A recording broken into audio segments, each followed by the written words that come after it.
ketika seperti ini, ketika dia melakukan pukulan hook, sama sekali tidak ada halangan dari tangan lawan terhadap target yang ada di tengah-tengah seperti ini. Sehingga ketika lawan mencoba memukul hook, nah seperti ini, maka seseorang yang memahami yang namanya Lat Sao Jik Chung itu dia tidak mengejar tangan lawan atau dia tidak lari, namun dia akan langsung masuk ke depan ketika tangan lawan tidak menghalanginya untuk melakukan serangan. Ini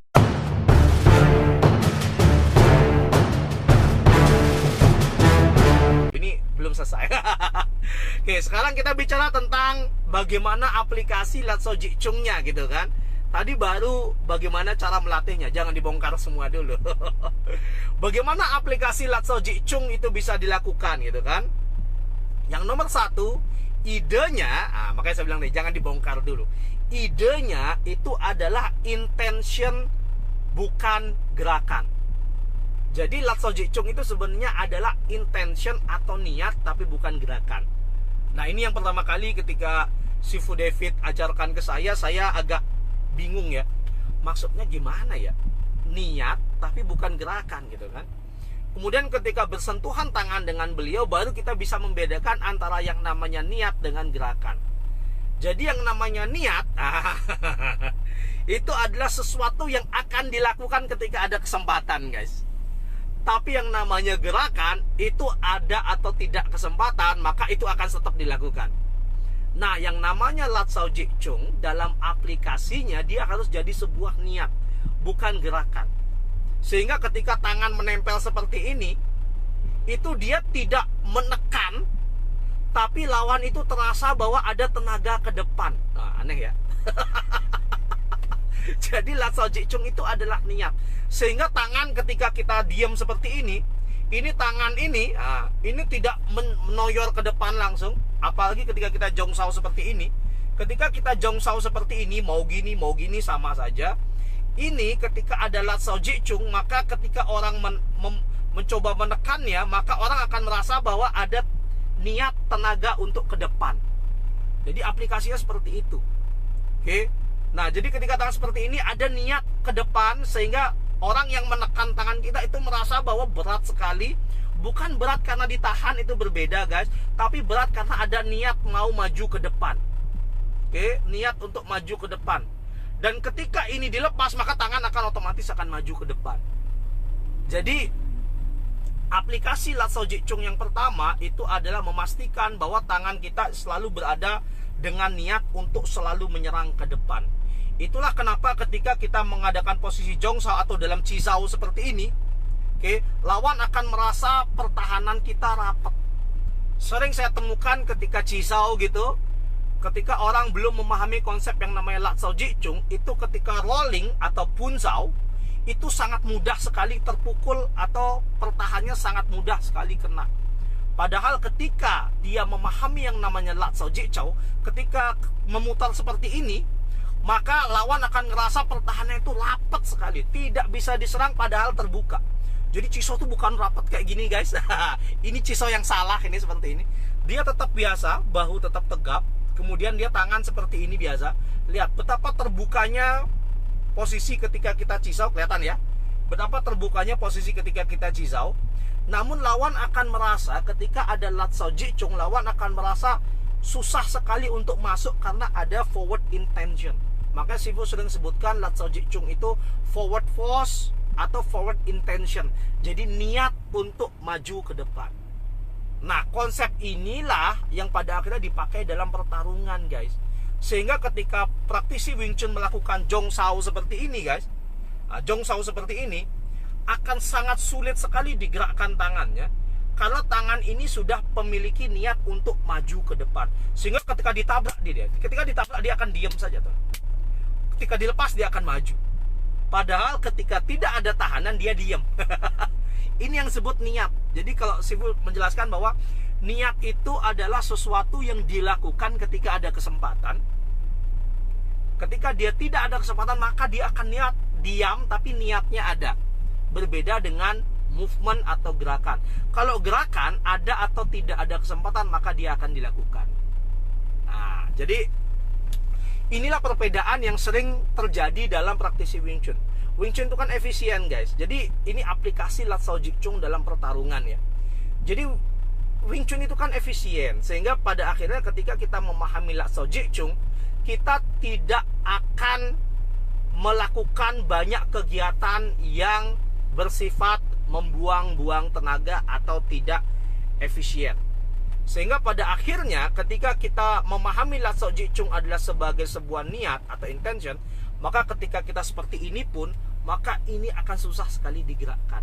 Itu aplikasi yang pertama guys. Sehingga pada akhirnya kita tahu bahwa Jongsao-nya atau stand kuda-kudanya seorang praktisi Wing Chun ini harus ada niat maju ke depannya. Jadi bukan cuma sekedar diam. Oke. Jadi ini pemahaman yang namanya Lat Sao Jik Chung. Sehingga ketika kita diam seperti ini, maka ini akan susah sekali digoyang. Ini sebuah rahasia yang diberikan turun-temurun dari Grandmaster Yip Man tentang bagaimana seorang praktisi Wing Chun melakukan Jongsao dengan konsep dasar yang namanya Lat Sao Jik Chung.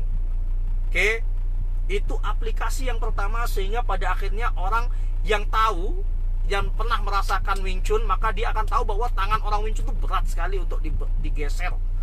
Beratnya itu bukan karena ditahan seperti ini guys. Jadi tidak ada nahan seperti ini. Jadi nggak ada nahan sama sekali, nggak ada. Justru kalau kita nahan seperti ini guys, di gini kita akan hilang. Tapi kalau tenaganya ke depan ketika didorong, lihat, tidak ada tenaga ditarik. Ini saya tarik guys. Ini saya tarik, dia tidak akan terjadi apa-apa. Nah lihat, dia hanya akan mengarah ke sini. Tapi ketika dilepas, dia akan langsung memukul. Jadi ini salah satu konsep yang unik dalam Wing Chun yang mungkin, gimana ngomongnya ya?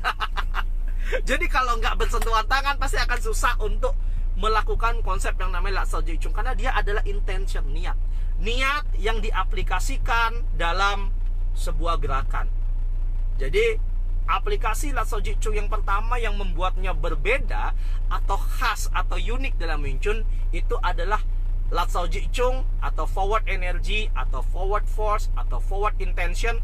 Itu bersifat diam namun memiliki arah ke depan. Yang tahu hanya yang pegang. Ketika dia pegang, dia akan tahu, oh ini tenaganya ke depan.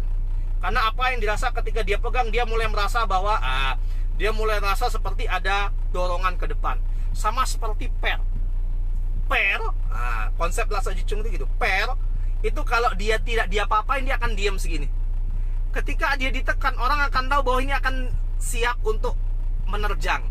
Jadi ketika pair itu ditekan sedikit, orang akan tahu, oh ini sebenarnya tenaganya ke depan gitu kan. Nah, ketika dia dilepas, maka pair akan masuk. Nah, itu disebut dengan Lat Sao Jik Chung. Itu aplikasi yang pertama yang membuat seorang praktis Wing Chun ketika melakukan Jongsao itu sangat susah sekali digeser. Bahkan Sifu sering bilang, ketika kita melakukan Jongsao seperti ini, lawan nyerang diam aja. Ketika dia menyerang ke arah tengah seperti ini, diam aja, itu pukulannya pasti tidak masuk. Sederhana ya. Jadi itu aplikasi yang pertama dari Lat Sao Jik Chung.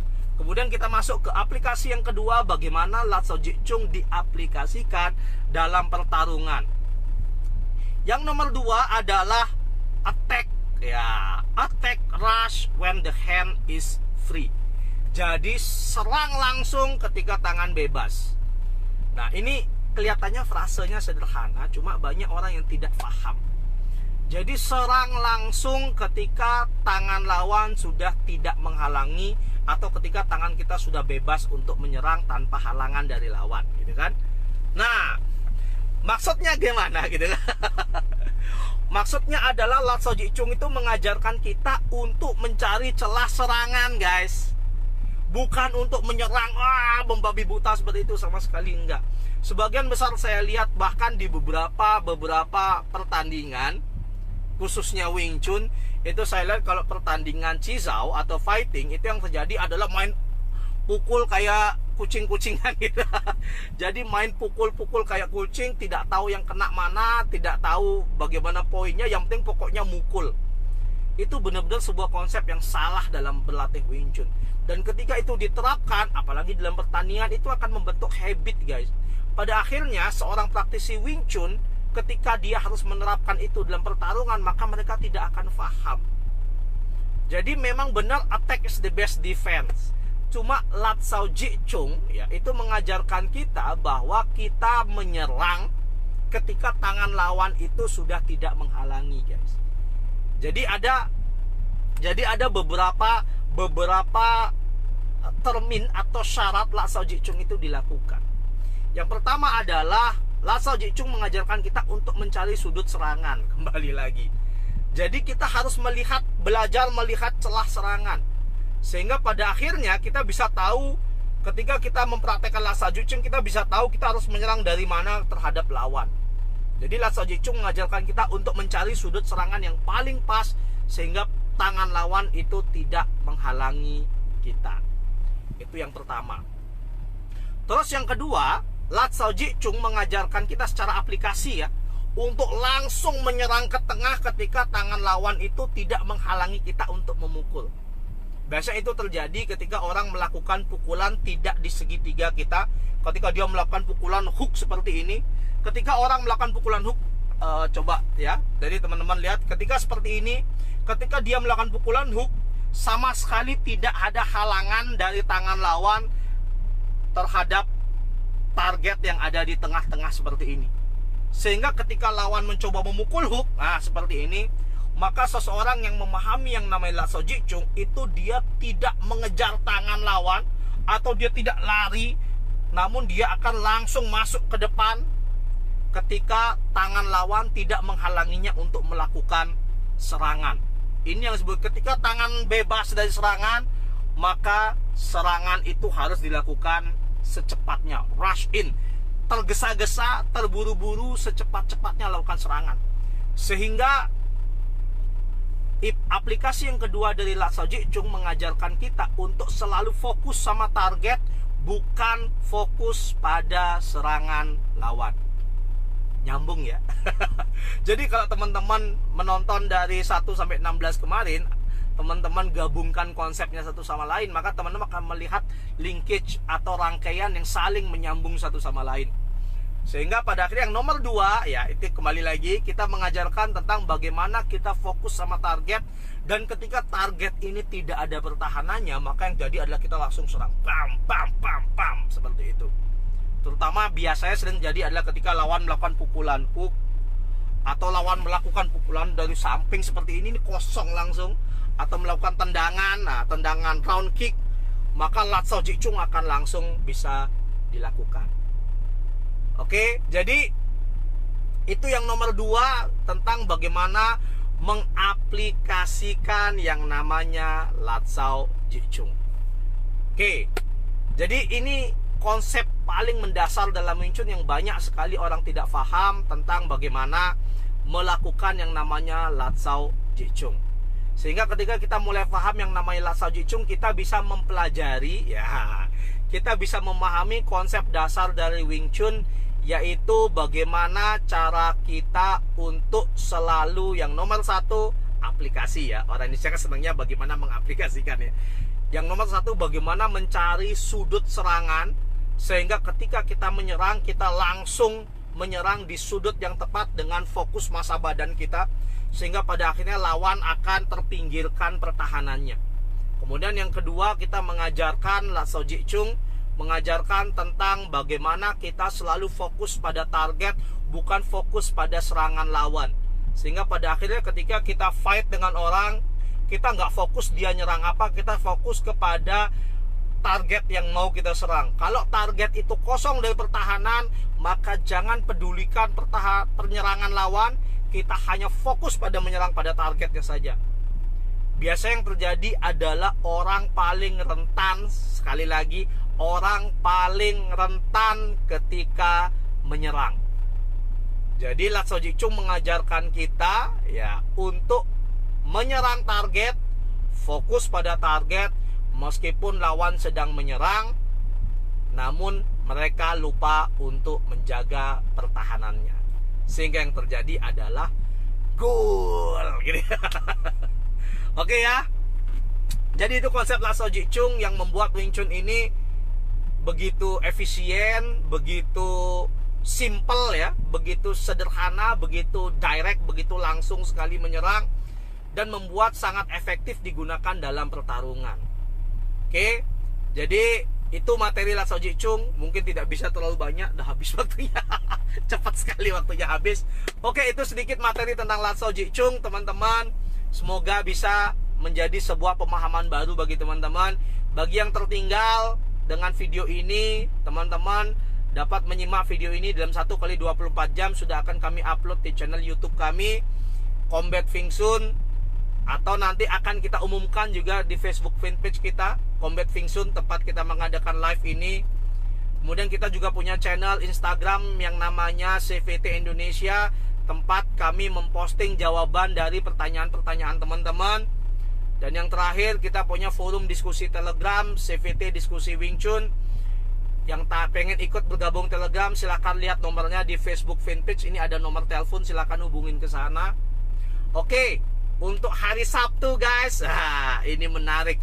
Kita akan bahas tema yang namanya Mok Yan Jong. Jadi kita akan bedah yang namanya Mok Yan Jong, bagaimana konsepnya, bagaimana fungsinya, dan bagaimana menggunakan Mok Yan Jong sebagai tools yang sangat membantu dalam Wing Chun. Sebagian besar kita lihat salah dalam menggunakan Mok Yan Jong, dan juga salah konsep dalam menggunakan Mok Yan Jong.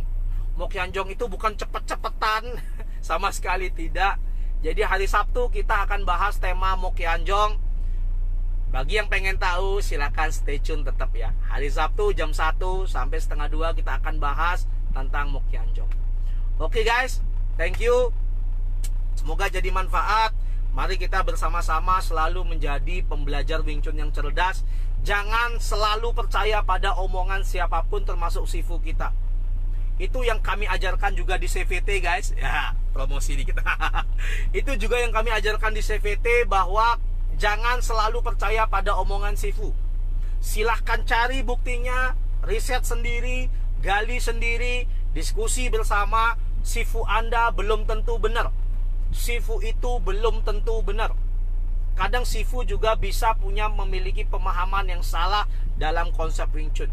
Jadi tugas kita belajar adalah bukan mempertanyakan sifu, tapi mencari kebenaran dalam Wing Chun agar kita tidak salah jalan dan pada akhirnya menyesal. Oke guys, karena banyak orang yang meskipun tahu salah, namun dia kekeh dengan kesalahannya, dan mudah-mudahan kedepannya tidak menyesal gitu ya. Aduh. Oke, thank you ya. Semoga jadi manfaat bagi semuanya. Sampai ketemu hari Sabtu. Tetap jadi pembelajar Wing Chun yang cerdas. Oke guys, terima kasih. Stay safe semuanya. Tetap semangat berlatih Wing Chun. Sampai ketemu lagi dalam bentuk fisik setelah musim corona. Bye semuanya. Selamat siang.